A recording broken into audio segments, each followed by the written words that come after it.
श्रीमद् भागवत गीता सार कथा। इस भागवत गीता सार कथा में सुख दुख का वर्णन किया गया है। इस भागवत गीता में मानव के लिए हर अच्छे और बुरे कर्मों का वर्णन दिया गया है। दोस्तों, आप सभी चैनल को सब्सक्राइब लाइक करते हैं, जिसमें आप लोगों को कुछ नहीं मिलता, पर इस चैनल पर जीने की राह और ज्ञान भरी बातें मिलती है।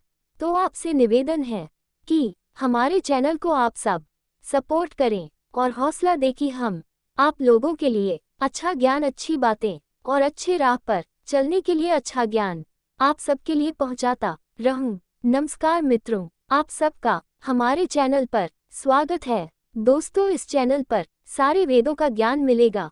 भगवद गीता अध्याय 4 श्लोक 7।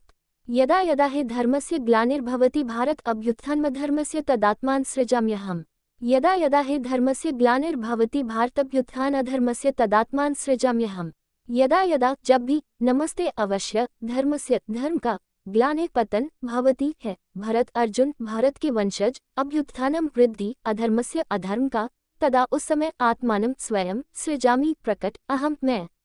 यदा यदा हि धर्मस्य ग्लानिर्भवति भारतभ्युत्थान अधर्मस्य तदात्मान सृजाम्यहम्। अनुवाद: हे अर्जुन, जब भी धर्म की हानि और अधर्म की वृद्धि होती है, उस समय मैं स्वयं पृथ्वी पर प्रकट होता हूँ।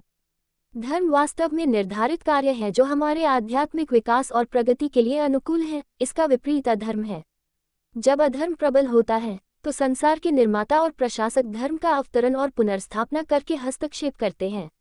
ईश्वर के ऐसे अवतरण को अवतार कहा जाता है।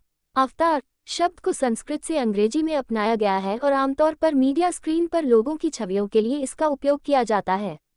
इस पाठ में हम भगवान के दिव्य अवतरण को संदर्भित करने के लिए इसका मूल संस्कृत अर्थ में उपयोग करेंगे।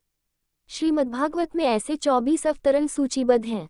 हालांकि वैदिक धर्म ग्रंथों में कहा गया है कि भगवान के असंख्य अवतार हैं। जन्म कर्म विधानानि शांति में अंग सहस्रशः शाक्यांते नुसंख्यितुम अनंतत्वम मायापी है भागवतम 10.51.37 v5। कोई भी अनंत काल की शुरुआत से भगवान के अनंत अवतारों की गिनती नहीं कर सकता है। इन अवतारों को 4 श्रेणियों में वर्गीकृत किया गया है, जैसा कि नीचे बताया गया है। 1. आवेशावतार, जब भगवान किसी व्यक्तिगत आत्मा में अपनी विशेष शक्तियां प्रकट करते हैं और उसके माध्यम से कार्य करते हैं। ऋषि नारद आवेशावतार का उदाहरण है। बुद्ध आवेशावतार का भी एक उदाहरण है। 2. प्रभावावतार, ये व्यक्तिगत रूप में भगवान के अवतरण हैं, जहां वह अपनी कुछ दिव्य शक्तियों को प्रदर्शित करते हैं। प्रभावावतार भी 2 प्रकार के होते हैं। जहां भगवान स्वयं को केवल कुछ क्षणों के लिए प्रकट करते हैं, अपना कार्य पूरा करते हैं और फिर चले जाते हैं। हंसावतार इसका एक उदाहरण है, जहां भगवान कुमारों के सामने प्रकट हुए, उनके प्रश्न का उत्तर दिया और चले गए। जहां अवतार कई वर्षों तक पृथ्वी पर रहता है। वेद व्यास, जिन्होंने 18 पुराण और महाभारत लिखे और वेदों को 4 भागों में विभाजित किया, ऐसे अवतार का एक उदाहरण है। 3. वैभवावतार, जब भगवान अपने दिव्य रूप में अवतरित होते हैं और अपनी दिव्य शक्तियों को और अधिक प्रकट करते हैं।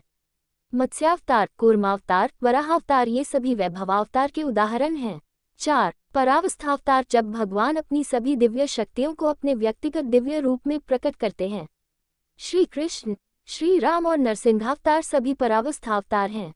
इस वर्गीकरण का अर्थ यह नहीं है कि कोई एक अवतार दूसरे से बड़ा है।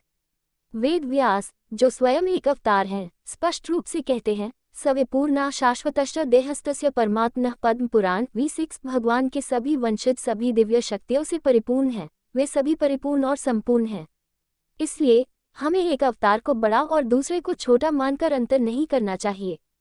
हालांकि प्रत्येक अवतरण में ईश्वर अपनी शक्तियों को उन उद्देश्यों के आधार पर प्रकट करता है जिन्हें वह उस विशेष अवतरण के दौरान पूरा करना चाहता है।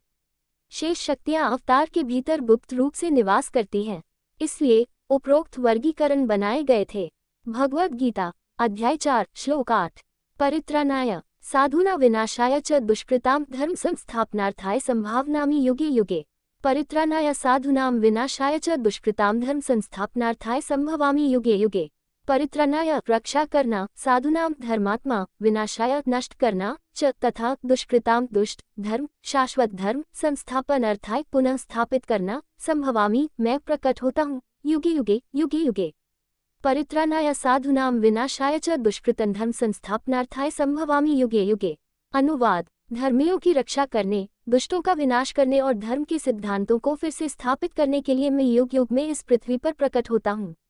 अंतिम श्लोक में ये कहने के बाद कि भगवान संसार में अवतरित होते हैं, अब वे ऐसा करने के 3 कारण बताते हैं। 1. दुष्टों का विनाश करना।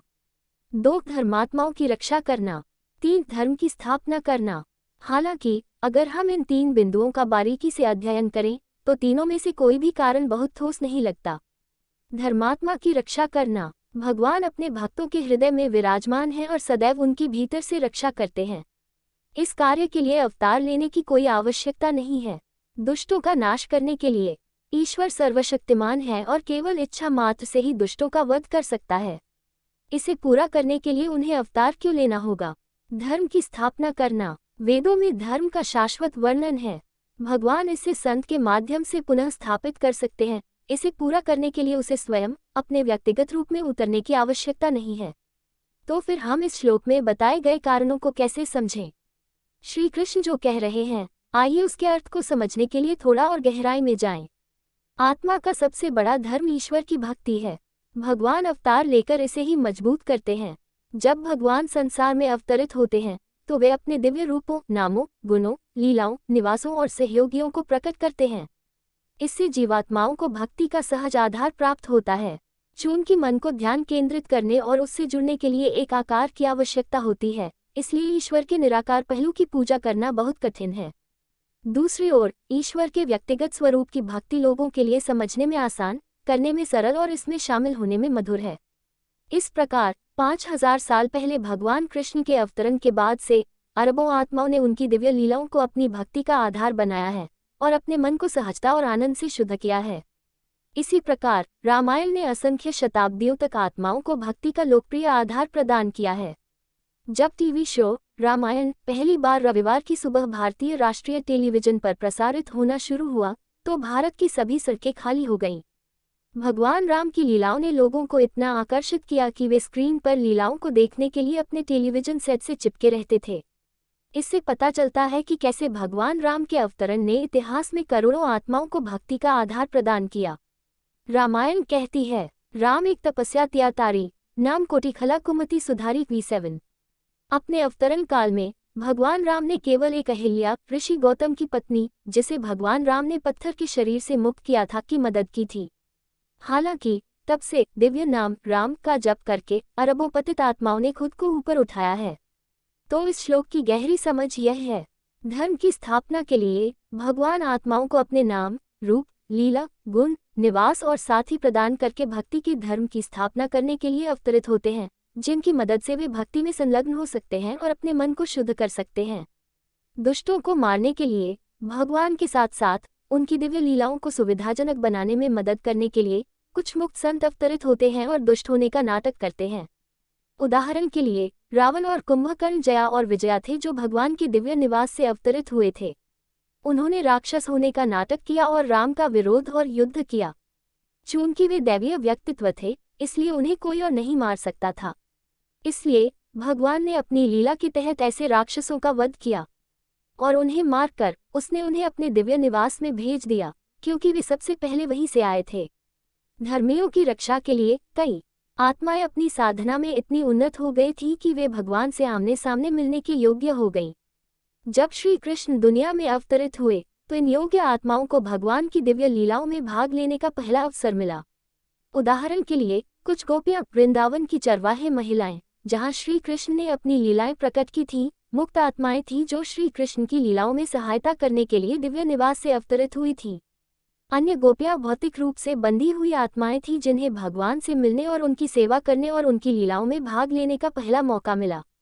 इसलिए जब श्री कृष्ण दुनिया में अवतरित हुए तो ऐसी योग्य आत्माओं को भगवान की लीलाओं में सीधे भाग लेकर अपनी भक्ति को परिपूर्ण करने का अवसर मिला। ये श्लोक का गहरा अर्थ है। हालांकि ये गलत नहीं है अगर कोई कविता को अधिक शाब्दिक या रूपक रूप से जानना चाहता है। दोस्तों, आपसे निवेदन है कि हमारे चैनल को आप लोग सपोर्ट करें। ये वीडियो अच्छा लगा हो तो लाइक, शेयर, सब्सक्राइब जरूर करें। धन्यवाद।